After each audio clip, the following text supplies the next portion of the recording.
بسم الله الرحمن الرحيم.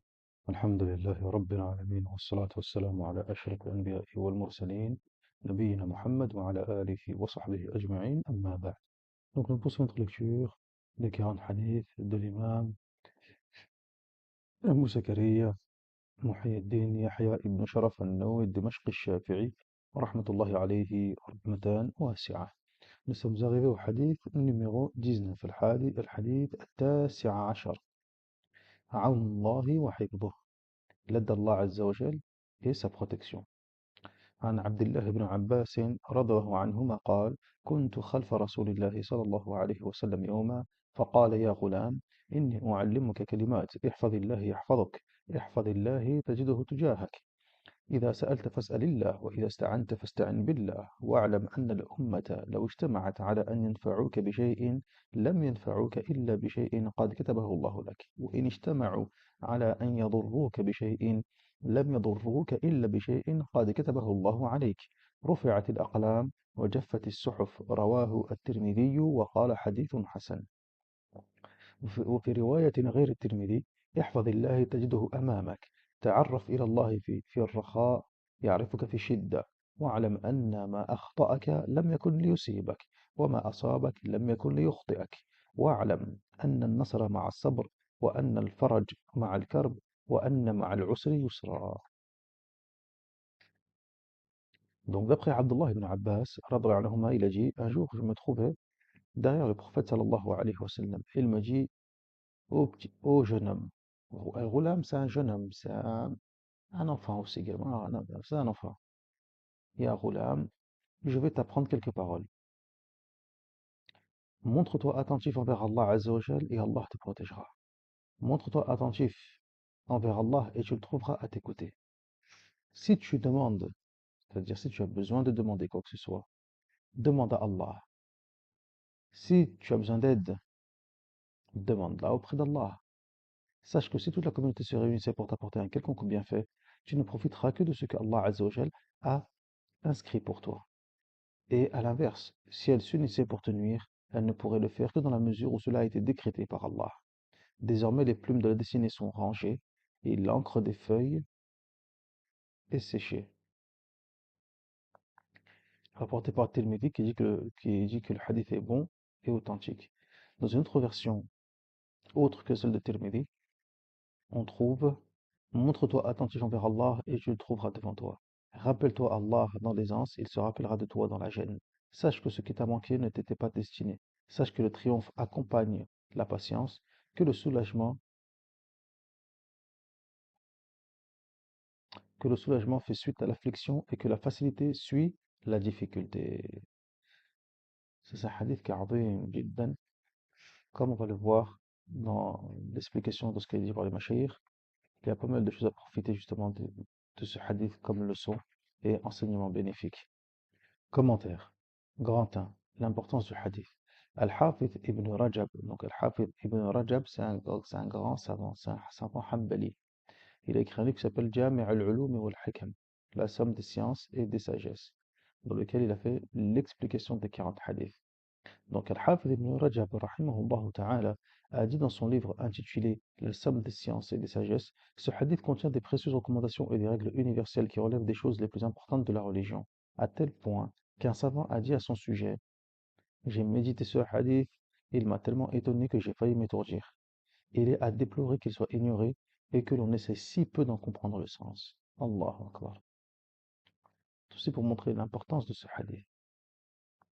Grand 2. Ce que l'on peut retenir du hadith et ses bonnes directives. Petit 1. La préoccupation du prophète sallallahu alayhi wa sallam a bien orienté la communauté et a formé la génération croyante idéale. Le messager d'Allah sallallahu alayhi wa sallam veillait scrupuleusement à enraciner les saines convictions religieuses dans les âmes des croyants, en particulier dans celles des jeunes. Ceci n'est pas étonnant, car Allah le décrit dans le Coran en ces termes: il vous est venu un messager, pris parmi vous, auquel pèse lourd la difficulté que vous subissez, qui est plein de sollicitude pour vous, qui est compatissant et miséricordieux envers les croyants. Une fois le prophète sallallahu alayhi wa sallam porta derrière lui son cousin paternel Abdullah ibn Abbas, radhiyallahu anhuma. Il en profita pour lui adresser de magnifiques recommandations qui sont de nature à pousser le musulman à se conformer aux ordres d'Allah Azza wa Jal, à ne solliciter l'aide et le soutien que de lui seul. Il deviendra alors courageux, intrépide, ne redoutant pas des situations difficiles et ne craignant pas les dangers. Il dira la vérité sans craindre d'être blâmé, sans crainte d'être blâmé, car il saura que tout est entre les mains d'Allah, le puissant, le sage, et que personne ne pourrait ni nuire à un autre, ni lui faire du bien que si Allah le veut. Petit 2. Des paroles éternelles et des formules sages. Abdullah ibn Abbas radhiyallahu anhuma transmet cette recommandation globale que lui a faite le message d'Allah sallallahu alayhi wa sallam lorsqu'il l'a porté derrière lui. Et vu son importance et en raison de ce que cela renferme comme directive utile méritant qu'on y prête attention, le prophète sallallahu alayhi wa sallam interpelle Ibn Abbas en ces termes: Ô jeune homme, Ya Ghulam, afin d'attirer toute son attention et pour que son cœur soit éveillé. Ensuite, le prophète sallallahu alayhi wa sallam suscite en lui le désir de saisir ce qu'il va lui annoncer. Il l'attire de la sorte, il attire de la sorte son attention sur la précieuse science qu'il va lui exposer. Et je vais t'apprendre quelques paroles. Certes, ce ne sont que des paroles, mais elles véhiculent quelques-unes des grandes règles de la religion qui élèvent la pensée, aiguisent l'esprit, illuminent la raison, enracinent la foi et consolident la certitude. Petit 2. Montre-toi attentif envers Allah et Allah le sera avec toi. Le messager d'Allah sallallahu alayhi wa sallam a dit à Abdullah ibn Abbas sallallahu anhuma, montre-toi attentif envers Allah et Allah le sera avec toi. C'est-à-dire, conforme-toi au commandement d'Allah et arrête-toi devant les limites tracées sans jamais t'en approcher et garde-toi de les franchir. Acquitte-toi de tes obligations et ne les néglige pas. Écarte-toi de ce que Allah t'a interdit. Place un écran entre toi et ses interdits. Tu verras alors qu'Allah Azza wa Jal, subhanahu wa ta'ala te préservera ta religion, protégera ta foi de toute déviation, te prémunira contre les idées lancinantes de l'ego et de l'impureté de l'égarement. Tu verras qu'il te protégera contre ces méchantes créatures, te préservera contre des démons, qu'ils soient des humains ou des génies, et repoussera tout mal ou injustice loin de toi et de tous ceux qui, parmi ta famille, tes enfants et tes proches, suivront la même voie que toi. Allah Azza wa Jal, comme l'a confirmé dans un verset, il a des anges qui se succèdent devant et derrière lui, lui assurant sa sauvegarde par ordre d'Allah Azza wa Jal. Il y a encore également un autre verset concernant, à propos de la protection qu'il assure à la progéniture de l'homme pieux. Le verset fait sur la Kahf, et leur père était un homme vertueux. Donc Allah Azza wa Jal, dans le verset fait sur la Kahf, comme le père était vertueux, tamam, donc il a préservé sa progéniture. Vous savez, dans le récit, lorsque le Khidr, il a, il a retenu le mur dans Surat Al-Kahf. Hein. Jidaran yuridu an yanqadda fa aqamah. Un mur voulait tomber et il l'a soutenu. Al-Khidr, qui est avec Moussa alayhi salam, il a soutenu le mur, il a tenu pas qu'il tombe. Taïb. Et il a expliqué que dans ce mur, eh ben, il y avait un risque, un trésor pour des enfants. Ghulamayn, deux enfants. Wa kana abuhuma saliha. Et leur père était un homme vertueux. Subhanallah. Donc Allah Azza wa Jal, par le biais de justement de la piété, de la vertu du père, et bien il a préservé aussi également la famille, la progéniture, la descendance. Subhanallah.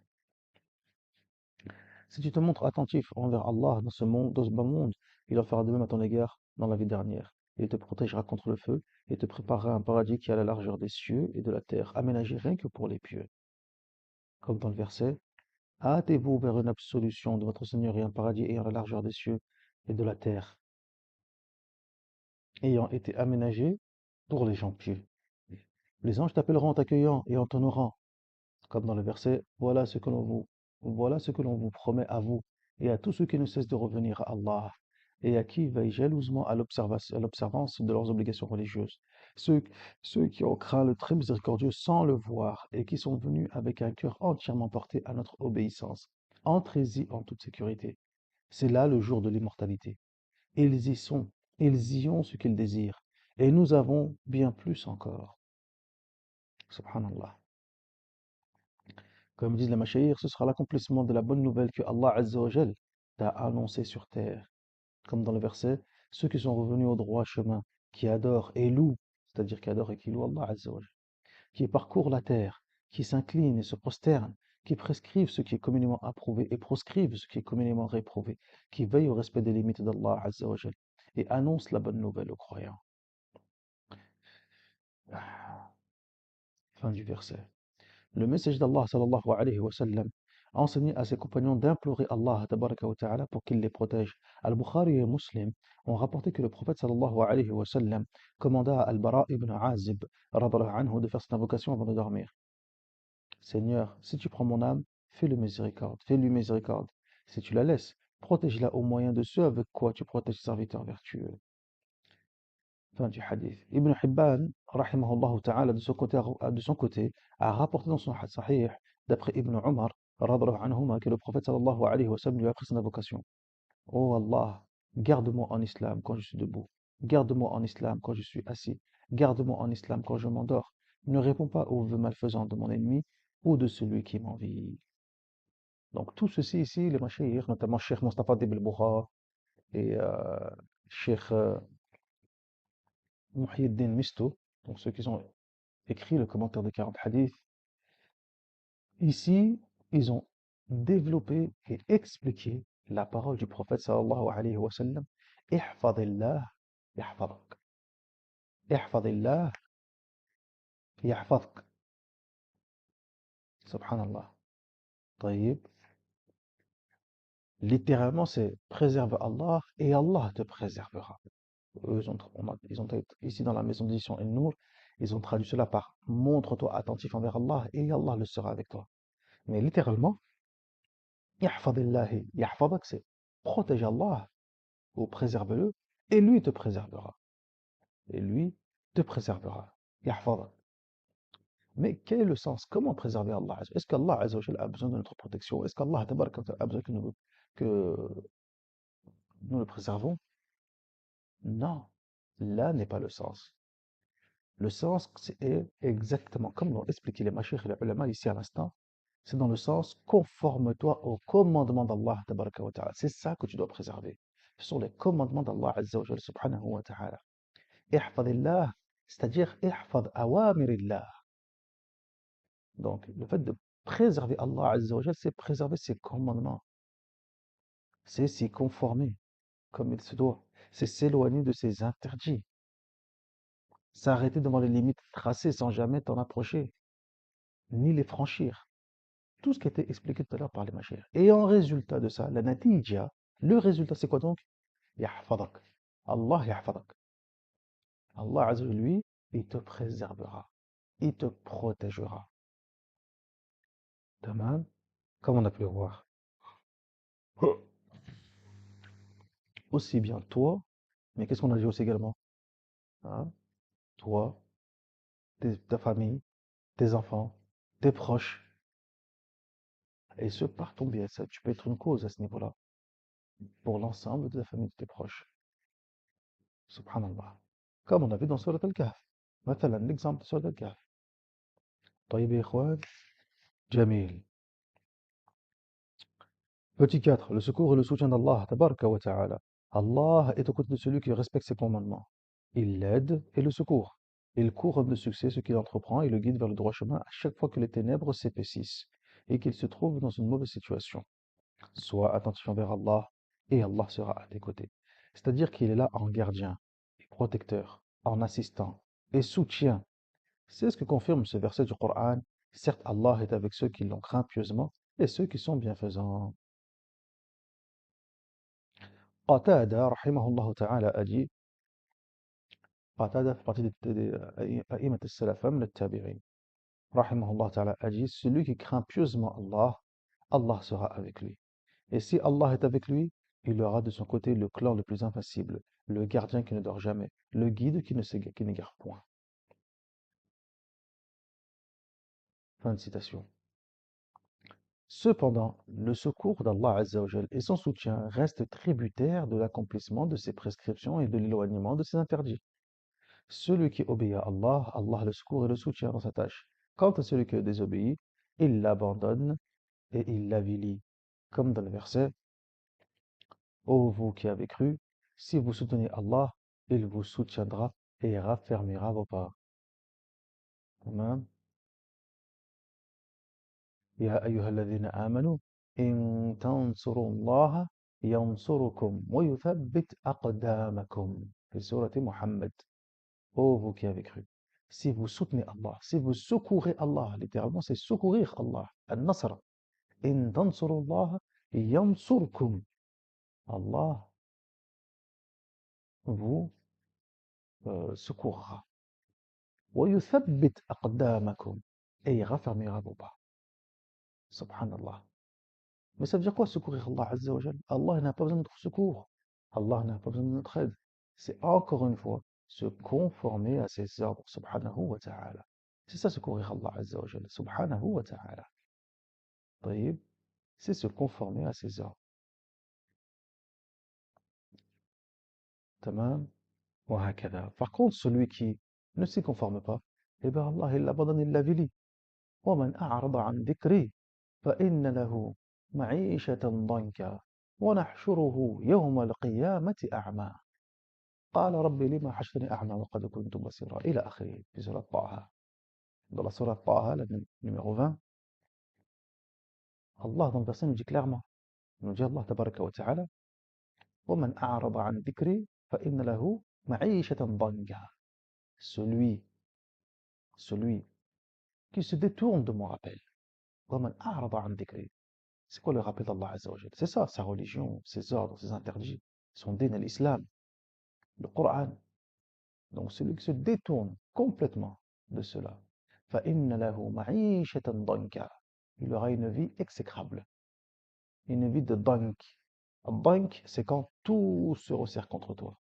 Tout ce que tu entreprends, tout ce que tu souhaites de faire, il n'y a rien qui avance. Rien ne se produit. فَإِنَّ لَهُ مَعِيشَةً ضَنْكًا وَنَحْشُرُهُ يَوْمَ الْقِيَامَةِ أَعْمَى. Et on le ressuscitera le jour de la résurrection, il sera aveugle, etc. Jusqu'à la fin du verset. Donc ça, c'est un passage de Surat Taha, pour celui qui veut revenir dessus. طيب. Dans un autre verset, si Allah vous soutient, nul ne peut vous vaincre. Et s'il vous lâche, qui donc vous soutiendra après lui? Fi Surati Ali Imran. Petit 5, ta jeunesse avant ta vieillesse. Celui qui, pendant sa jeunesse et lorsqu'il est dans la force de l'âge, a été attentif envers Allah, Allah le sera envers lui lorsqu'il deviendra vieux. Quand ses forces s'affaibliront, il le fera profiter de son ouïe, de sa vue et de sa raison. Et le jour de la résurrection, il l'honorera et le couvrira de l'ombre de son trône, là où il n'y aura pas une autre ombre que la sienne, comme le confirme ce hadith cité par Al-Bukhari et Muslim, dans lequel on trouve 7 personnes seront protégées par l'ombre d'Allah Azza wa Jal le jour où il n'y aura d'ombre que la sienne. Un chef équitable, un jeune homme qui a grandi dans l'adoration d'Allah, etc. C'est probablement à cause de cela que le message d'Allah sallallahu alayhi wa sallam fait cette recommandation à son cousin, qui était alors à la fleur de l'âge, afin qu'il tire profit de la vivacité de la jeunesse. Le messager d'Allah sallallahu alayhi wa sallam a bien raison de dire, dans un hadith rapporté par Al-Hakim et dont la chaîne de transmission est authentique, il nous dit, profite de 5 choses avant que tu n'en sois empêché par 5 autres. Ta jeunesse avant ta vieillesse. D'autant plus que les jeunes sont l'espoir de la communauté musulmane. C'est sur eux que repose le message de la vérité et de l'équité, à savoir l'islam. Et ce sont eux que les gens du faux cherchent à égarer en déployant tous leurs efforts. Et ils ont donc un besoin urgent. Ils ont donc un besoin urgent de beaucoup plus de sollicitude et d'être orientés afin de pouvoir résister aux manœuvres démoniaques des hommes et des génies. Subhanallah. Donc la leçon c'est quoi? La faïda. C'est que celui qui préserve Allah tabaraka wa ta'ala durant sa jeunesse, c'est-à-dire préserver les commandements d'Allah tabaraka wa ta'ala, respecter ses interdits, etc. Allah tabaraka wa ta'ala le préservera aussi également, aussi bien dans sa jeunesse, mais aussi également dans sa vieillesse. Mais aussi également dans sa vieillesse. Et subhanallah al-Karim, qu'est-ce qu'il nous dit Cheikh Mustafa Dib al-Boura? Il nous dit, hafidahullah ta'ala, qu'Allah Azza wa Jal le sera envers lui lorsqu'il deviendra vieux, quand ses forces s'affaibliront. Il le fera profiter de son ouïe, de sa vue et de sa raison, etc. Et ça nous rappelle un récit. Quel récit?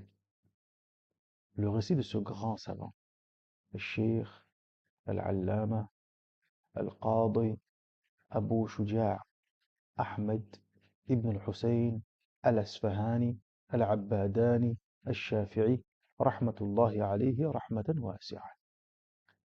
Cet imam qui a écrit ce fameux livre qu'on appelle aujourd'hui Mukhtasar Abi Shuja' ou bien Matn Abi Shuja'. Ce fameux petit résumé dans le fiqh shafi'i que nous on verra, Inch'Allah, tabaraka wa ta'ala. En tout cas, on verra le premier volet, le volet de l'adoration, qu'on verra l'année prochaine, bi'idhnillahi tabaraka wa ta'ala. Et bien, l'auteur de cet ouvrage, Al-Qadi Abu Shuja', rahmatullah alayhi, rahmatullah alayhi, rahmatan wasi'a, on rapporte dans sa biographie qu'il a vécu 160 ans. Ça, c'est Al-Qadi Abu Shuja'. On rapporte qu'il a vécu, rahmatullahi alayhi, rahmatan wasi'a, 160 ans dans sa biographie. Et quand on l'a interrogé sur sa longévité, justement, euh, la cause ou autre, etc., il a répondu, subhanallah, parce que les gens s'étaient étonnés du fait que, de son âge avancé, qu'il soit toujours en mesure, euh, eh ben, de voir, d'entendre son, ses capacités, aussi bien la vue, la raison, l'ouïe, etc., elles étaient intactes. Intactes. تمام؟ هذا عجيب. Intactes. Alors que celui-ci, subhanallah rabbil arsh al-azim, comme on l'a dit tout à l'heure, il a vécu 160 ans. 160 ans. Il a répondu, et j'ai préservé les membres de mon corps. حفظتها في الصغر حفظني الله تبارك وتعالى في الكبر. Voilà ce qu'il a répondu. Il a dit, j'ai préservé les membres de mon corps lorsque j'étais jeune.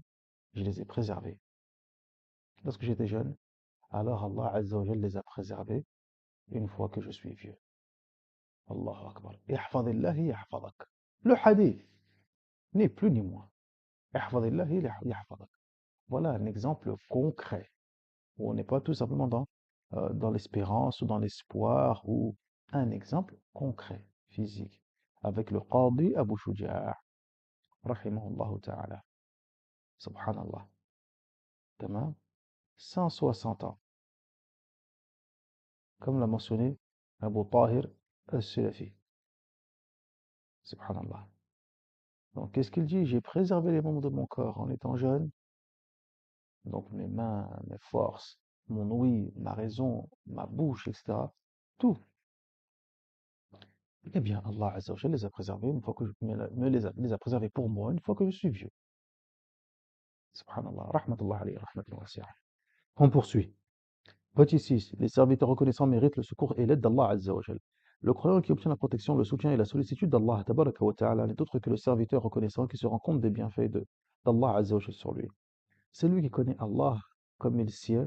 Aussi obéit-il à ses commandements, s'écarte-t-il de ses interdits, ne transgresse-t-il pas ses limites et ne respecte-t-il ses droits, même si lorsqu'il vit dans l'aisance est entouré de tentations et est tiraillé par les plaisirs. Il s'insurge contre tout ceci, s'en détourne pour se tourner vers Allah Azza wa Jal et se servir de ses bienfaits dans ce qui procure son agrément. Il se réfugie auprès de lui contre les faux pas et recourt à lui afin qu'il lui inspire d'être encore plus reconnaissant à son égard, car cela lui assure la constance de ses bienfaits. Dans tout cela, le croyant déclare son entière dépendance de Allah Azza wa Jal, le riche et le digne de louange, ayant la certitude que le bienfait est entre les mains d'Allah tabaraka wa ta'ala, qui le donne à qui il veut. Comme dans le verset, tout ce dont vous jouissez comme bienfait provient d'Allah. Eh, naam. tous les bienfaits, tamam, tous les bienfaits, n'importe quelle ni'ma qu'il y a, qu'on a, vient d'Allah Azza wa Jal. Et les bienfaits sont nombreux. Est-ce que nous sommes reconnaissants envers Allah Azza wa Jal comme il se doit? Allah tabaraka wa ta'ala, qui nous dit dans le Coran, qu'est-ce qu'il nous dit? وَإِن تَعُدُّوا نِعْمَةَ اللَّهِ لَا تُحْصُوهَا. وَإِن تَعُدُّوا نِعْمَةَ اللَّهِ لَا تُحْصُوهَا. Même si vous tentiez de dénombrer, de compter les bienfaits d'Allah tabaraka wa ta'ala, vous ne pourrez parvenir. لا تحصوها. إن الإنسان لظلوم كفار. Certes, l'homme est injuste et ingrat. Il est injuste, il ne reconnaît pas les bienfaits d'Allah Azza wa Jal, et il est ingrat. Il ne remercie pas. Il ne remercie pas. Allah dans le Coran, qu'est-ce qu'il nous dit? في سورة البقرة اذكروني أذكركم واشكروا لي ولا تكفرون. Subhanallah. Rappelez-vous de moi, je me rappellerai de vous. Soyez reconnaissants envers moi. Remerciez-moi et soyez reconnaissants. Ne soyez pas ingrats. ولا تكفرون. Subhanallah. Allah musta'an. C'est nous les pauvres. C'est nous qui avons besoin d'Allah tabaraka wa ta'ala. Lui, Allah, il est riche, digne de louange, et il n'a besoin de personne. Ya ayyuhan nas, antumul fuqara'u ila Allah. Wallahu huwa al-ghaniyyul hamid. Oh, vous les hommes, vous êtes tous indigents auprès d'Allah. Vous avez tous besoin d'Allah Azza wa Jal. Antumul fuqara ila Allah. Subhanallah, on a besoin. Hein, Al-faqr, c'est le grand besoin. Wallahu huwa al-ghaniyyul hamid. Mais Allah, lui, il se passe de tout, il est riche, il a besoin de rien. Et c'est lui le digne de louange. Subhanahu wa ta'ala. On poursuit. C'est la connaissance d'Allah Azza wa Jal qui rapproche le serviteur de son Seigneur. Elle attire l'amour divin sur celui qui vient à Allah. Allah répond alors à son invocation et lui donne ce qu'il demande et le délivre de toute chose détestable qui empoisonnerait sa vie. Il le protège contre toute chose redoutable qui menacerait sa sécurité. C'est pourquoi on dit: souviens-toi d'Allah dans l'aisance, et il se rappellera de toi dans la gêne. Par ailleurs, l'imam al-Tirmidhi rahimahullah ta'ala a rapporté que le prophète sallallahu alayhi wa sallam a dit: celui qui serait heureux qu'Allah Azza wa Jal l'exauce lorsque le malheur le frappe, qu'il multiplie ses invocations lorsqu'il est dans l'aisance. Et naam. Dans un hadith qudsi, Allah Azza wa Jal dit: s'il me demande, assurément je l'exaucerai. S'il cherche auprès de moi asile, assurément je le lui donnerai. Subhanallah. طيب. هكذا. Ceux qui se rappellent Allah Azza wa Jal. الذاكرون والذاكرات. Ceux qui se rappellent parmi les hommes et les femmes, qui font le dhikr et qui se rappellent constamment Allah tabaraka wa ta'ala. Allah les exauce. Allah répond à leur appel. Si ces derniers sont constants, ils se rappellent Allah tabaraka wa ta'ala aussi bien dans l'aisance que dans l'affliction. Mais d'autant plus dans l'aisance. Parce que dans l'affliction, euh, vous me direz, c'est naturel, c'est tabi'i. Même les kuffars de Quraysh, comme dit Allah dans le Coran, dans l'affliction, dans le malheur, ils invoquent Allah Azza wa Jal, mukhlisina lahu ad-din. En étant sincères, ils l'invoquent. Et une fois qu'ils sont sur la côte, une fois qu'ils sont sauvés, taïb, et qu'ils se retrouvent enfin sur le rivage, sur la côte, etc., qu'est-ce qu'ils font? Et ils reviennent à leur shirk. Yushrikoun. Allahu Akbar. Tamam. Donc dans l'affliction, c'est naturel de revenir à Allah Azza wa Jal. Mais dans l'aisance, seuls ceux qui se rappellent véritablement Allah tabaraka wa ta'ala sont constants et se rappellent Allah Azza wa Jal même dans l'aisance. Fi ar-rakha. Subhanallah. Petit 7, ne demander de l'aide, n'invoquer et n'adresser ses requêtes qu'à Allah tabaraka wa ta'ala. Le messager d'Allah, sallallahu alayhi wa sallam, apprend à son cousin et aux croyants sincères qui suivent sa voie à se tourner constamment et exclusivement vers Allah tabaraka wa ta'ala, le puissant, à ne demander don, secours ou aide que de lui. Ainsi, on ne doit faire de requête ni chercher d'aide qu'auprès d'Allah tabaraka wa ta'ala. On ne doit adresser ses invocations et sa reconnaissance qu'à lui, subhanahu wa ta'ala. N'espérer le pardon de personne si ce n'est de lui, et ne s'incliner ni se prosterner que devant lui. subhanahu wa ta'ala. Le prophète sallallahu alayhi wa sallam a dit, si tu demandes, si tu demandes quoi que ce soit, فإذا سألت فاسأل الله. Demande à Allah. Demande à Allah. قبل كل شيء, avant toute chose. Avant toute chose, demande à Allah Azza wa Jalla. Et ça, on l'oublie. On l'oublie, on l'oublie. Lorsqu'on a besoin de faire quoi que ce soit, ou qu'on souhaite faire quoi que ce soit, etc. Et là, on oublie que avant tout, قبل كل شيء, demandons à Allah. Les créatures, ce ne sont que des asbab. Même si ce que nous souhaitons, ce que nous cherchons est auprès d'une quelconque créature, et par conséquent, on va aller lui demander à cette créature-là. Oui, certes, mais ce dernier n'est qu'un sabab. N'est qu'un sabab. Mais celui qui a créé ce sabab, celui qui a mis cette cause, c'est qui? Rabbul Alamin, le Seigneur des univers. Donc en premier lieu, à qui devrais-je demander? À Allah, tabaraka wa ta'ala. À lui je m'adresse, qabla kulli shay, avant toute chose. Et ensuite je fais l'asbab. Car ici dans ce hadith, ça ne veut pas dire délaisser les asbab. Non, ça veut dire revoir. Avant tout, avant tout, ses priorités. Par quoi commencer? Par quoi je débute?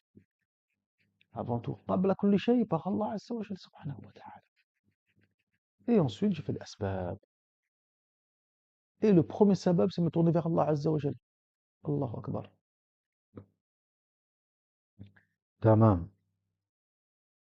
Il a encore dit, d'après ce que rapporte Al-Bukhari et Muslim, donc le prophète sallallahu alayhi wa sallam dit, Allah a dit, y a-t-il quelqu'un qui m'invoque que je puisse exaucer sa prière? Y a-t-il quelqu'un qui me demande quelque chose que je puisse la lui donner? Y a-t-il quelqu'un qui implore mon pardon que je lui accorde? Hadith authentique rapporté par Al-Bukhari et Muslim. Vous savez, ce fameux hadith. Donc là, ici, les moucheikh, ils ont noté uniquement la fin du hadith. Mais c'est le fameux hadith où le prophète sallallahu alayhi wa sallam dit que Allah tabaraka wa ta'ala yanzilu fi kulli laylatin ila sama'i dunya. Qu'Allah tabaraka wa ta'ala descend chaque nuit au ciel terrestre, au niveau du ciel de la dunya. Et il dit, y a-t-il quelqu'un qui m'invoque que je puisse exaucer sa prière?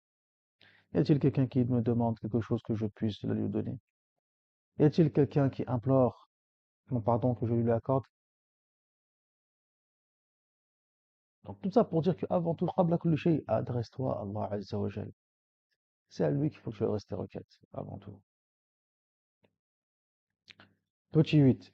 L'invocation s'adresse à Allah Azza wa Jal qui est le plus proche et qui répond toujours aux appels. L'invo- L'invocation ne s'adresse qu'à Allah car il est le seul à savoir.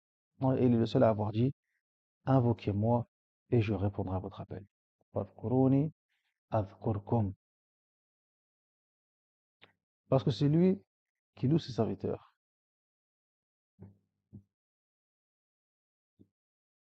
Car c'est lui qui loue ses serviteurs croyants, qui l'invoquent et le sollicitent. Comme dans le verset, c'étaient des gens empressés à faire les œuvres de bien. Ils nous invoquaient par ambition et par crainte, et ils étaient à notre égard pleins de recueillement.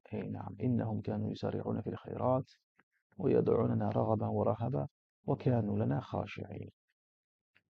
Et enfin, parce qu'il est, subhanahu wa ta'ala, très proche de ses serviteurs, il entend leurs invocations et répond à leurs demandes. Comme dans le verset, Allah Azza wa Jalla dit, إذا سألك عني عبادي فإني قريب أجيب دعوة الداعي إذا دعان. Si mes serviteurs t'interrogent sur moi, je suis proche, répondant à l'appel de celui qui m'appelle. فليستجيبوا لي, qu'ils répondent donc à mon invitation. وَلْيُؤْمِنُوا بِي, et qu'ils croient à moi. لَعَلَّهُمْ يَرْشُدُونَ, peut-être seront-ils bien guidés, ou deviendront-ils sensés. وَقَالَ رَبُّكُمْ أَدْعُونِي أَسْتَجِبْ لَكُمْ, et votre Seigneur a dit, invoquez-moi et je vous répondrai. Ad'ouni astajib lakum. Donc, pourquoi s'adresser à Allah Azza wa Jal? Tout simplement parce que c'est lui qui est le plus à même de nous répondre. Et il nous a promis qu'il nous répondrait. et qu'il exaucerait nos invocations. Subhanahu wa ta'ala. Petit 9. La sollicitation s'adresse à celui qui ne se lasse pas de faire des dons. L'une des choses qui rendent parfaite l'affirmation de l'unicité d'Allah, tabaraka wa ta'ala, at-tawhid, c'est le renoncement à adresser ses requêtes aux gens et la sollicitation d'Allah Azza wa Jalla dans toutes ses affaires. Car Allah, pureté à lui, a insisté pour que ses serviteurs lui fassent leurs requêtes. Comme dans le verset, demandez à Allah de sa générosité. Par ailleurs, l'imam al-Tirmidhi rahimahullah ta'ala a apporté que le prophète sallallahu alayhi wa sallam a dit demandez à Allah de sa générosité car il aime qu'on lui fasse des requêtes. Fin du hadith. Donc Allah ne se lasse pas d'écouter les requêtes de ses serviteurs parce que ses trésors sont pleins et inépuisables. Comme dans le verset, ce que vous avez s'épuise et ce que Allah a est durable. Mieux encore, Allah manifeste son courroux lorsque le serviteur ne lui fait pas de requête. Le prophète sallallahu alayhi wa sallam a dit, toujours selon At-Tirmidhi, rahimahullah ta'ala, celui qui ne fait pas de requête à Allah, Allah se met en colère contre lui.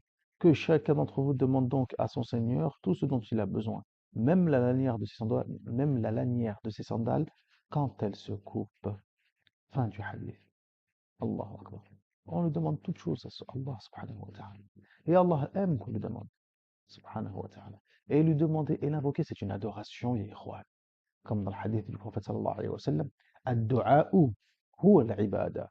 L'invocation, c'est l'adoration. Ou comme dans le verset, donc ça c'est le hadith, et comme dans le verset, وقال ربكم ادعوني أستجب لكم إن الذين يستكبرون عن عبادتي. Voilà ce que dit le verset.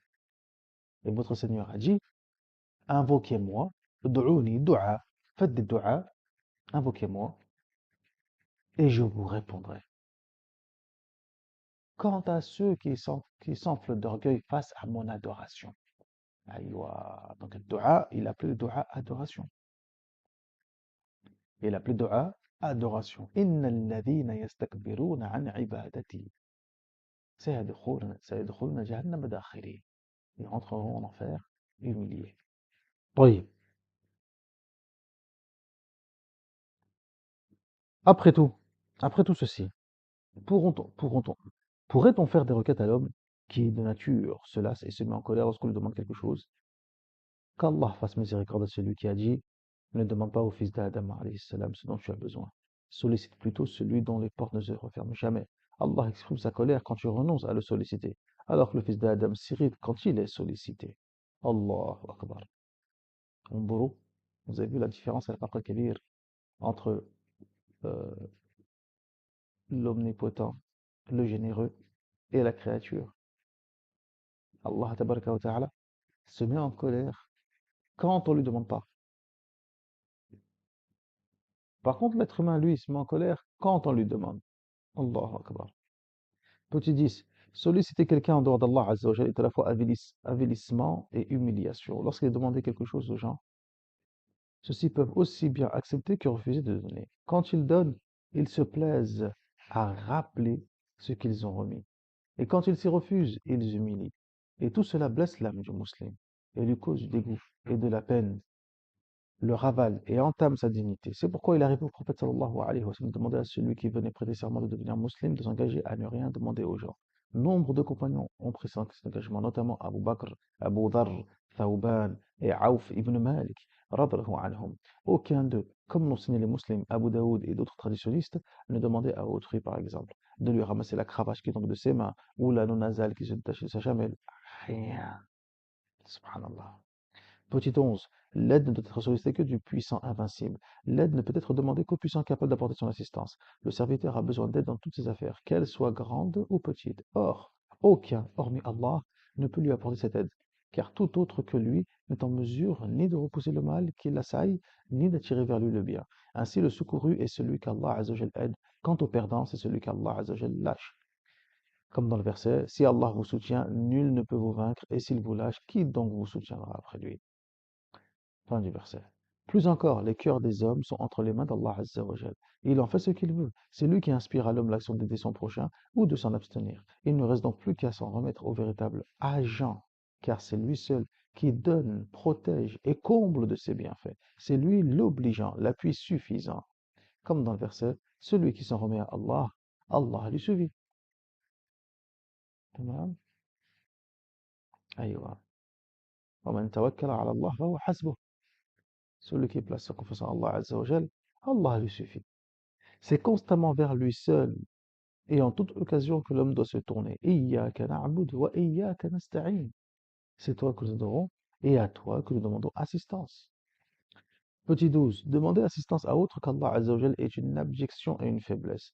La demande d'assistance à autrui exige que le demandeur manifeste sa faiblesse, son besoin et son indigence, chose que l'on doit consacrer uniquement à Allah Azzawajal, car elle représente l'essence même de l'adoration. Et si on les consacre à autre que lui, elles deviennent source d'humiliation et d'abjection fortuite. De plus, demander assistance à quelqu'un, c'est reconnaître qu'il est capable de satisfaire notre demande, de nous faire obtenir la chose désirée, d'apporter quelque bien ou de repousser quelque mal. Mais, en vérité, personne en dehors d'Allah Azza wa Jal n'est en mesure de le faire. Celui qui croit qu'un autre qu'Allah tabaraka wa ta'ala peut quoi que ce soit pour lui sera déçu et perdra. Et celui qui demande assistance à une créature comme lui se met sous une protection qui n'est point solide. Comme dans le verset, si Allah te touche d'un mal, nul ne peut le dissiper en dehors de lui. Et s'il te veut quelque bien, rien ne peut détourner sa générosité. Ou encore, ce qu'Allah Azza wa Jal laisse, ce qu'Allah tabaraka wa ta'ala laisse passer pour les gens comme miséricorde, rien ne peut le retenir. Et ce qu'il retient, rien ne peut le relâcher après lui. Subhanahu wa ta'ala. Et là, fin du verset. 13. La foi en la destinée et au destin attire la sérénité et la paix. Lorsque le croyant acquiert la certitude qu'Allah tabaraka wa ta'ala le protège et le soutient et qu'il s'appuie sur lui dans toutes ses affaires, il ne doit plus faire cas des manigances et des agissements des autres créatures. Au contraire, il doit savoir qu'Allah Azza wa Jal fixe une prédestination précise au bien, au mal et à la nuisance et que ceci dépend de la seule volonté d'Allah tabaraka wa ta'ala et nullement de ses créatures. Tamam. Comme dans le verset, dit tout provient d'Allah. Quant aux créatures, elles jouent le rôle de cause secondaire qui occasionne délibérément le bien ou le mal et mérite de ce fait d'être soit récompensé, soit châtié. Le prophète sallallahu alayhi wa sallam a dit: Sache que si toute la communauté se réunissait pour t'apporter un quelconque bienfait, tu ne profiteras que de ce que Allah tabaraka wa ta'ala a inscrit pour toi. Et à l'inverse, si elle s'unissait pour te nuire, elle ne pourrait le faire que dans la mesure où cela a été décrété par Allah azza wa jal subhanahu wa ta'ala. Ou encore, comme dans le verset, si Allah te touche d'une mauvaise chose, nul autre que lui ne peut la dissiper, et s'il te touche d'une bonne chose, il est capable de tout. Il s'ensuit que personne ne peut te faire un mal qu'Allah Azza wa Jalla n'a pas décrété. Allah le repoussera loin de toi. De même, si quelqu'un te leurre en te faisant croire qu'il peut quelque bien pour toi, il ne le pourra pas si Allah ne le veut pas. Comme dans le verset, il n'est de calamité qui vous touche dans vos terres ou dans vos propres personnes, qui ne soit déjà inscrite dans un livre avant même que nous le créions. Par ailleurs, le prophète sallallahu alayhi wa sallam a dit selon l'imam Ahmed et d'autres, chaque chose a une vérité et l'homme n'atteint la vérité de la foi que lorsqu'il sait que le mal qui le touche lui était destiné et que le mal qui le manque ne lui était pas destiné. Petit 14. La foi en la destinée et au destin est une forme de courage. Puisqu'il a été établi que le bien et le mal sont un destin inéluctable qui ne touche l'homme que dans la mesure où Allah Azza wa Jalla l'a prédestiné, alors le croyant s'élance pour exécuter les commandements d'Allah Azza wa Jalla. Qu'il dise donc Qu'il dise donc la vérité, même contre lui-même, sans craindre le reproche de quiconque, qu'il fasse preuve de courage et d'héroïsme, sans craindre la mort ou espérer la vie. C'est ainsi qu'il peut confirmer la sincérité de cette attitude et en ce qu'il lit dans le livre d'Allah tabaraka wa ta'ala, comme dans le verset, dit, jamais nous ne serons touchés par ce que Allah Azza wa Jalla nous a destiné. C'est lui notre patron, protecteur, et c'est à Allah que doivent se remettre les croyants. أي نعم. قل لن يصيبنا إلا ما كتب الله قل لن يصيبنا إلا ما كتب الله لنا هو مولانا. نعم. Dit, jamais ne seront touchés par quoi que ce soit. Rien ne peut nous toucher. La yusibana illa. Yusibana, c'est-à-dire ce qui peut nous toucher comme malheur, min al-masa'ib. Yusibana illa ma kataba Allahu lana. Uniquement ce qui a été prescrit et destiné par Allah Azza wa Jalla. Huwa maulana. Et c'est lui notre protecteur. Dans un autre verset dit, si vous aviez été dans vos maisons, Ceux dont l'arrêt de mort était déjà destiné se seraient sûrement précipités au dehors vers l'endroit précis où ils devraient mourir. Allahu Akbar. C'est-à-dire que si vous n'étiez pas sorti pour la bataille et que vous étiez resté chez vous, ceux d'entre vous dont Allah Azza wa Jalla a décidé qu'ils seraient tués sortiraient d'eux-mêmes pour rejoindre l'endroit où ils devraient mourir. Et na'am, quoi qu'il en soit, l'homme se dirige toujours vers son destin. Ouais, et de lui-même. Et Allah Azza wa Jalla, dans son savoir parfait, son omniscience, sait parfaitement ce que tu vas faire. Et il a écrit parfaitement tout ce que tu feras. Subhanahu wa ta'ala. Foi et non résignation, confiance en Allah et non dépendance vis-à-vis des gens. La foi dans la prédestination de le destin, au sens indiqué ci-dessus, montre la fausseté des allégations des gens lâches et pusillanimes qui, se soumettant à leurs désirs et passions, justifient leur déviation, leur égarement et leur persistance dans la désobéissance en invoquant le destin. Allez, ouais, ça c'est très important ça. Hein, là, ce qui veut dire le shir, c'est que il y a croire au destin, mais il ne faut pas y croire à la façon des faibles et des lâches et de ceux qui suivent leur passion, qui justifient leur décadence en s'appuyant sur le destin. Allah ghalib ya akhi. Si je fais ça, si je fais ça, c'est quoi? Qu'est-ce que tu veux? C'est le qadar, c'est le maktoub. Si je devais être un pieux, Allah il m'aurait mis parmi les pieux. Tamam? Aïwa. Est-ce que c'est une excuse valable? Est-ce que c'est une bonne justification? Si c'était une excuse valable, le premier à utiliser cette excuse, ça aurait été Shaytan. Ça aurait été Shaytan. Mais même Shaytan, dans sa ruse diabolique, à aucun moment il a fait usage de cette excuse. Subhanallah. طيب. أيوة. Ceci alors qu'Allah Azza wa Jal subhanahu wa ta'ala, qui nous a ordonné de croire à son arrêt et à son destin, nous a aussi ordonné d'agir. Comme dans le verset, dit, agissez, et Allah verra votre action. En outre, le message d'Allah sallallahu alayhi wa sallam, que l'on prend comme modèle, a montré que le musulman doit prendre en considération les causes secondes. Il doit agir et déployer tous ses efforts. Quiconque s'abstient de recourir aux causes secondes en invoquant le destin, désobéit à Allah et à son messager sallallahu alayhi wa sallam, et contrevient à la législation de l'islam. Cette abstinence est une démission et une paresse que l'islam n'agrée point, car seul le recours aux causes, tout en s'appuyant sur Allah Azza wa Jal seul pour la concrétisation des effets, signifie confiance et foi en Allah. Muslim a rapporté que le messager d'Allah sallallahu alayhi wa sallam a dit agissez, car toute chose est facilitée pour ce à quoi elle a été destinée lorsqu'elle fut créée. Eh naam, tamam. Petit 16. La victoire s'obtient avec la patience. La vie de l'homme est une suite de diverses batailles ininterrompues. Il doit faire face à de nombreux ennemis. Sa victoire dépend de la force de sa patience. En effet, l'endurance est le moyen d'obtenir ce que l'on recherche. Elle représente l'arme efficace à même de vaincre l'ennemi, qu'il soit caché ou apparent. C'est pourquoi Allah a fait de la patience la matière même de l'épreuve qu'il fait subir à ses serviteurs dans ce bas monde afin de distinguer le mauvais du bon et de connaître l'homme sincère, fort de ses certitudes, et l'hypocrite rongé par le doute. Allah Azza wa Jal dit, comme dans le verset, oui, nous vous mettrons à l'épreuve, afin de connaître ceux d'entre vous qui combattent et se montrent patients, et afin d'éprouver vos nouvelles.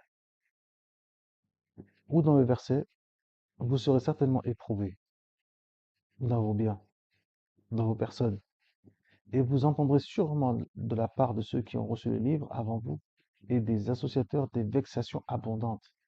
Si vous vous montrez patient et pieux, ce sera là vraiment la bonne résolution à prendre. Fin du verset.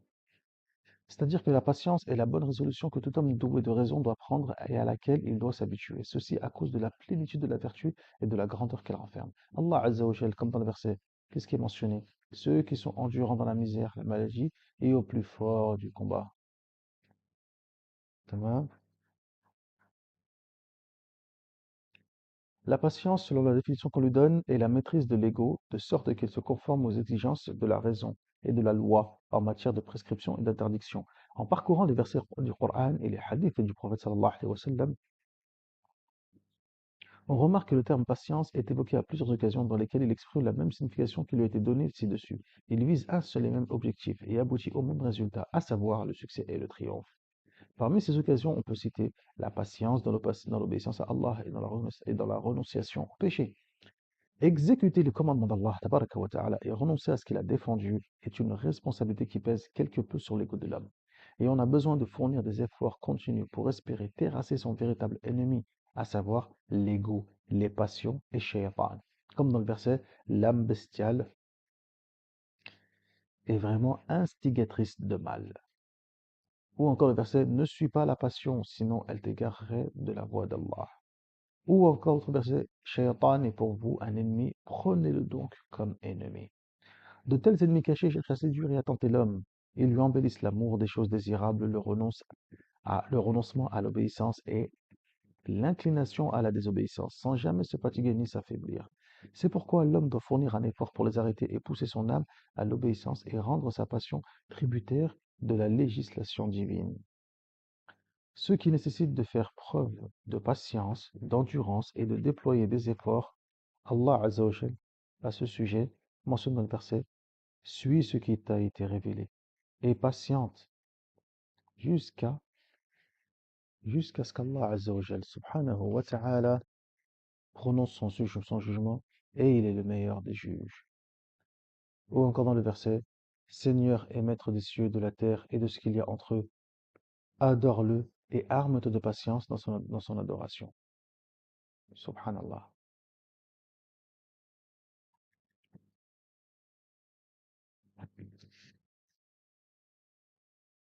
Et il ne fait aucun doute que celui qui parvient à se maîtriser pour avoir l'agrément d'Allah tabaraka wa ta'ala, en observant les actes d'obéissance et en évitant la désobéissance, celui-là écrase l'ennemi dissimulé, il dompte son ego, bat shaitan et maîtrise ses passions.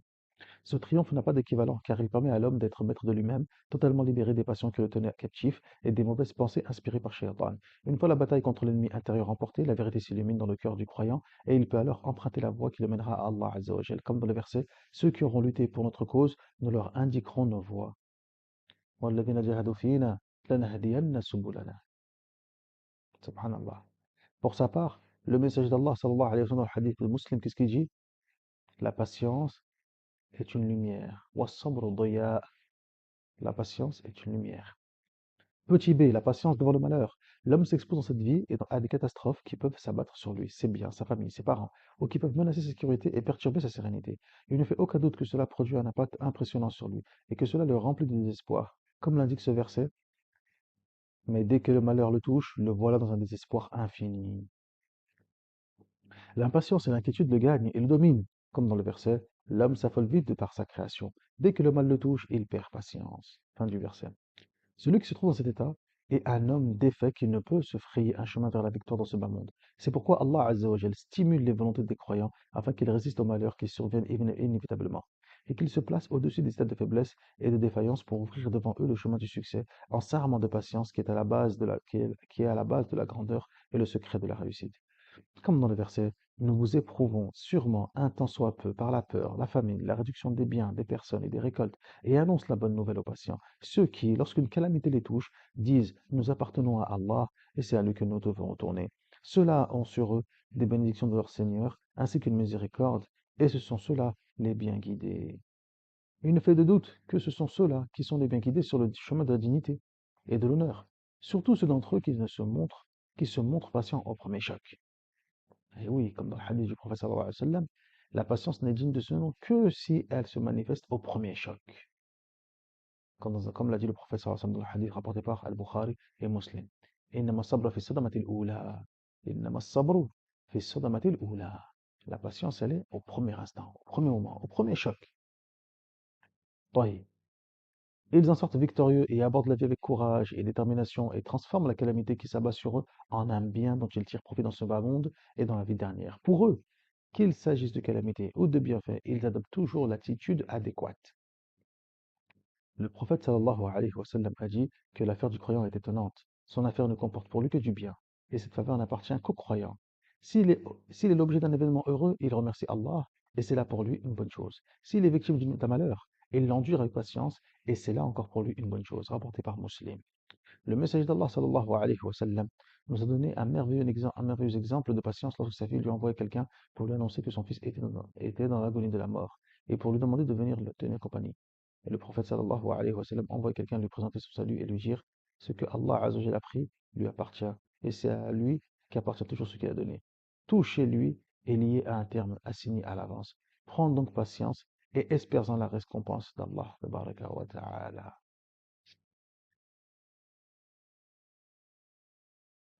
Rapporté par Al-Bukhari et d'autres. C'est la patience devant le mal des créatures. L'homme vit entouré des gens qui ont des caractères, des tempéraments différents, diverses offenses et variétés de faits malfaisants ne manquent jamais de se manifester de leur part. S'il vient à manquer de patience, il échouera. Mais s'il supporte, prend patience et pardonne, il récoltera le succès, vivra dans le bonheur, la fidélité et l'affection. Comme dans le verset, pardonnez et tournez la page jusqu'à ce que Allah Azza wa Jalla apporte son commandement. Ou encore, repousse de la plus belle manière, et voilà celui avec qui tu avais une animosité devient-elle un ami chaleureux. Fin du verset. Il ne fait aucun doute que ce comportement est synonyme de dignité. Comme dans le verset, celui qui se montre patient et pardonne, c'est certainement une marque de caractère. Eh oui. Et nul ne peut l'observer sauf s'il croit en Allah, tabaraka wa ta'ala, et puise de lui le soutien et espère sa rétribution. Comme dans le verset, nous fîmes de vous une tentation, les uns pour les autres. Si vous vous montrez patient, et ton Seigneur voit très clair. Et dans l'autre verset, ceux qui auront patienté dans l'espoir de voir le visage de leur Seigneur. Fin du verset. Donc l'endurance du mal, ou bien l'endurance face au mal, ou l'endurance du mal causé par autrui est donc à l'origine de la victoire. Et quelle victoire! La patience dans le domaine de la prédication à Allah. Donc petit d, la patience dans le domaine de la prédication, dans la da'wah. Le commandement du bien et la réprobation du mal. Hein, patienter dans la da'wah. Patienter sur le fait de faire l'amr bil ma'ruf wa nahi anil munkar. Hmm. Qu'est-ce que nous disent les mashayikh, qu'est-ce que disent les ulama? Ils nous disent que, non, c'est l'explication de ce hadith, c'est ce que Allah tabaraka wa ta'ala a commandé à ses messagers et a recommandé à ceux à qui il a donné la sagesse et à ceux qu'il a choisis parmi ses créatures. Allah, dans le verset, qu'est-ce qu'on trouve? Ordonne à ta famille de pratiquer la prière et attache-toi-y fortement avec endurance. Dans un autre verset, prescris le bien, unanimement reconnu comme tel, proscris ce qui est réprouvé et endure ce qui t'arrive avec endurance. Dans un autre verset, endure leurs propos avec patience et fuis-les de la belle manière. Fin du verset. Donc le prédicateur doit faire preuve de patience et supporter le mal qu'il rencontre au cours de sa mission jusqu'à ce que la victoire immanquable sur les ennemis d'Allah Azza wa Jal se réalise. Comme dans le verset, sois patient. La promesse d'Allah n'est nullement mensongère. Ne sois surtout pas porté à la légèreté par ceux qui n'ont aucune conviction. Et si jamais le prédicateur, et si jamais le prédicateur se presse de voir le résultat, il échouera, et ses efforts auront été vains. Comme dans le verset dans lequel on trouve ce message adressé au prophète sallallahu alayhi wa sallam.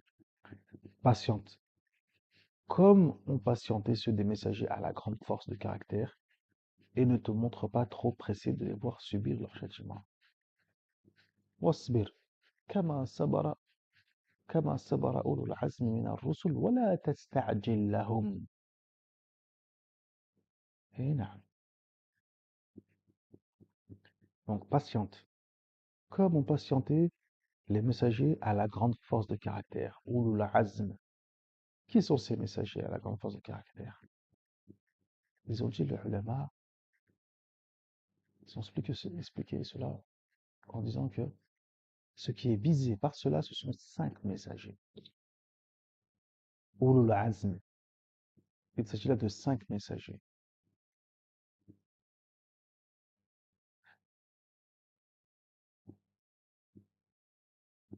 Nuh alayhi salam, Ibrahim alayhi salam, Moussa alayhi salam, Isa alayhi salam,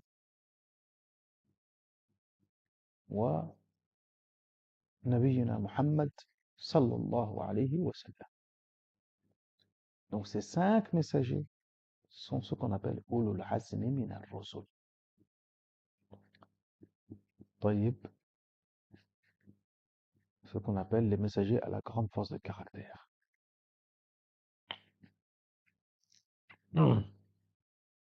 On poursuit. Dans un autre verset encore également, patient de la belle manière, il le voit bien loin et nous le voyons tout proche. Petite, la patience sur le champ de bataille. C'est parce que le djihad est le lieu supposé de la mort et la source de danger que les âmes ne l'apprécient pas. Comme dans le verset, on vous a prescrit l'obligation du combat et c'est une chose que vous n'aimez guère. Kutiba alaykum al-qital wa huwa kurhun lakum. Vous détestez cela. Oui, aywa. C'est pourquoi le croyant, à qui Allah tabaraka wa ta'ala a prescrit l'obligation de combattre les ennemis d'Allah sur le champ de bataille, doit d'abord et surtout s'armer de patience. Il doit faire preuve de beaucoup plus de patience et d'endurance que son ennemi. Comme dans le verset, ô vous qui avez cru, soyez patients et rivalisez de patience avec vos adversaires. Montez la garde et craignez Allah, peut-être récoltez-vous le succès. En outre, on voit que ici le djihad a été lié à quoi donc? À la patience. Ceux qui ont combattu et patienté. Et cette dernière est une condition primordiale pour vaincre l'adversaire. Comme dans le verset, si vous totalisez 20 endurants, 20 hommes, ils en vaincront 200.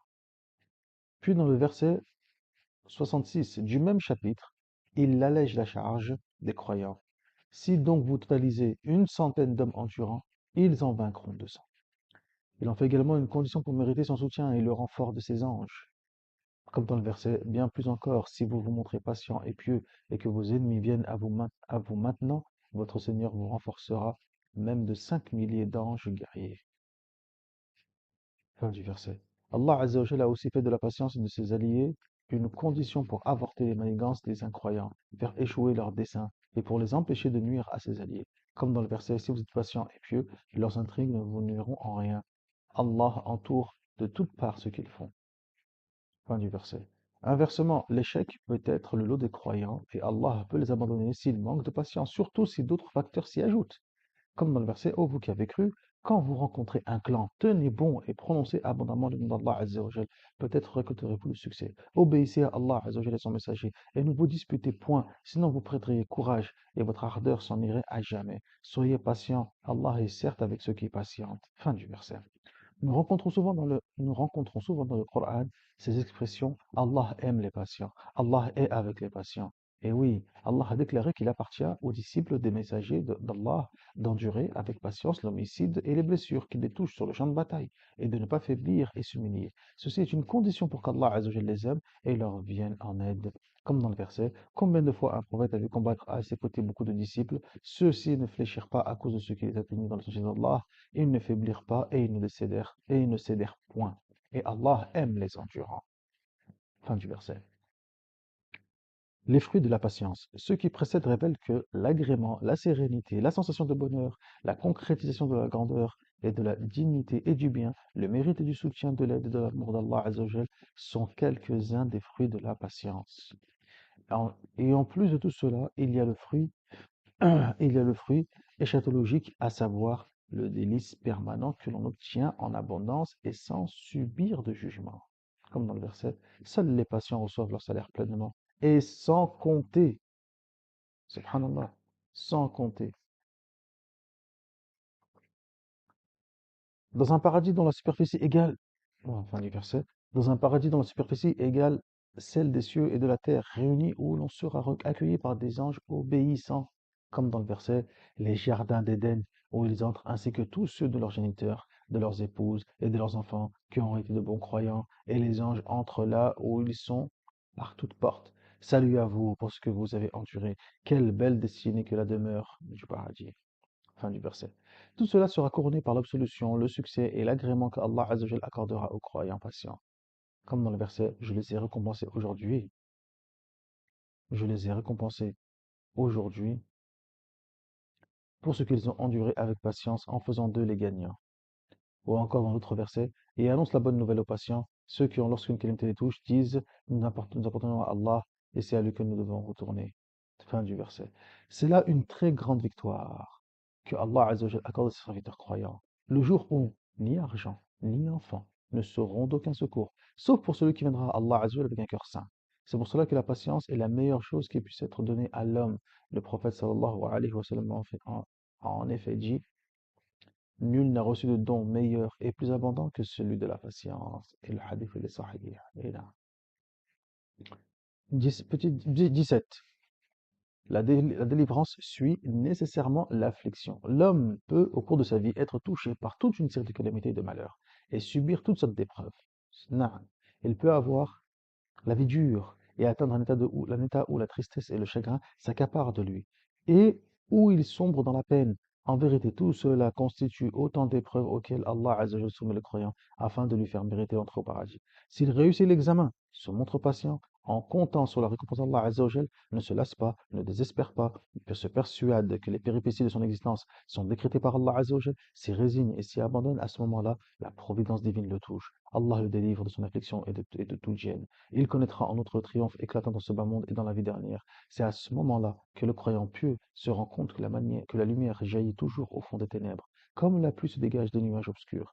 Il saura ainsi qu'il n'a vécu dans la peine que parce que Allah Azza wa Jalla le voulait du bien et que cette dernière renfermait en elle la délivrance. Le serviteur sincère saura aussi que cela avait sa raison d'être. Et il fallait qu'il se libère de tout et se consacre à Allah Azza wa Jal, et que son cœur s'attache uniquement à lui, puisqu'il a acquis la certitude que tout est entre ses mains. On retrouve ces notions dans la parole d'Allah Azza wa Jal subhanahu wa ta'ala dans le verset: Avez-vous donc estimé que vous alliez rentrer au paradis sans qu'il vous arrive jusqu'à ce jour la même chose que ceux qui sont passés avant vous?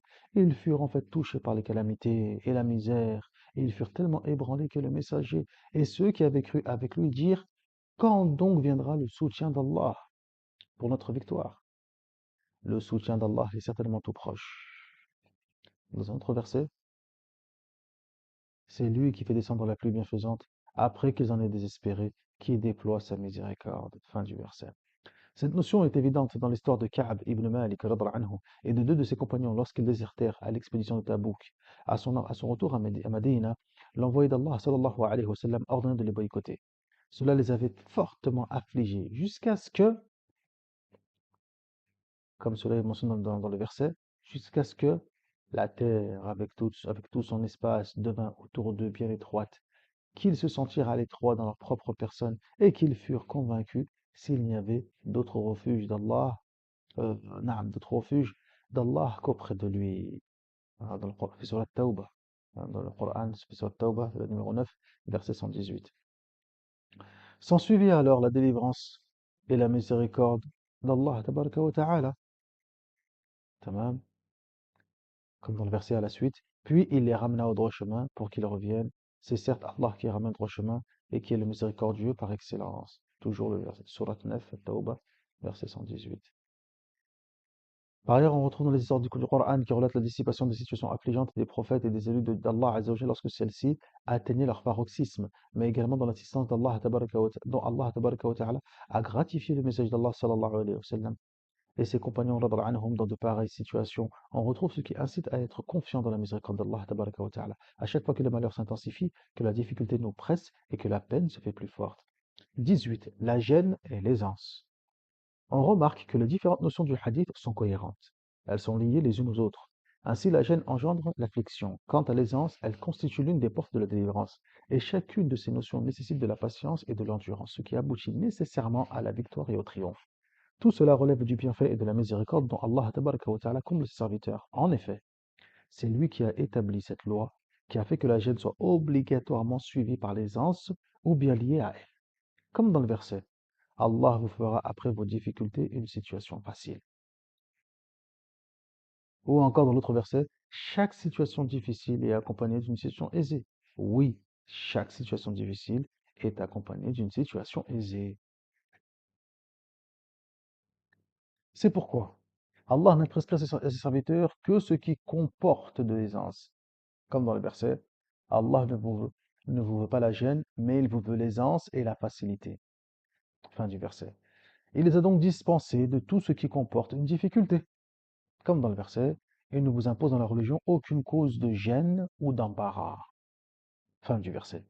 Al-Imam al-Bazzar, rahimahullah ta'ala, a rapporté dans son Musnad le hadith suivant d'après Anas ibn Malik, radhiyallahu anhu. Si la difficulté venait à entrer dans ce terrier, la facilité la suivrait et l'en ferait sortir. Tout de suite après. Tout de suite après, on a le verset qui a été révélé.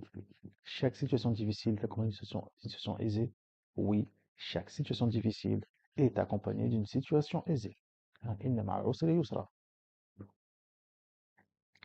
Les paroles du prophète sallallahu alayhi wa sallam affirment que la difficulté ne persiste pas chez l'homme aussi longtemps qu'il se satisfait de ce que Allah azza wa jalla a décrété pour lui, qu'il se conforme à ses commandements et s'écarte de ses interdits, qu'il se réfugie uniquement auprès de lui et lui fait entièrement confiance pour transformer son malaise en aisance. Comme dans le verset, celui qui s'en remet à Allah, Allah lui suffit. Wa man tawakkal ala Allah, fa huwa hasbuh. Grand 3. Autre leçon du hadith. 1. Avant de communiquer à l'élève quelque information, l'enseignement ferait bien d'attirer son attention et de lui rappeler qu'il voudrait l'instruire. Son enseignement n'en aura que plus d'effet sur lui. Son envie pour la science redoublera et ainsi il s'y adonnera avec désir. 2. Celui qui est dans la bonne voie et qui appelle autrui, commande le bien ou interdit le blâmable ne sera pas touché par les manigances des injustes et par les manœuvres des ennemis pervers d'Allah. 3.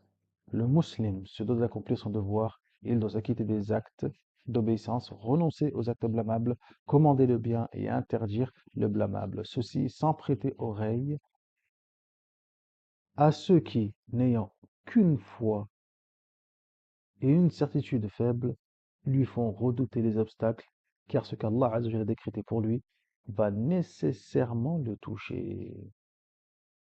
طيب, fin du hadith. Après ça, le cheikh, rahimahullah ta'ala, il est passé au hadith suivant, qui est le 20e hadith, le hadith al-Ashroun, concernant la pudeur. Le fait que la pudeur fasse partie de la foi. عن ابن مسعود عقبة عقبة بن عمرو الأنصاري البدري رضي الله عنه قال قال رسول الله صلى الله عليه وسلم. Donc hadith c'est عقبة بن عمرو الأنصاري ابن مسعود.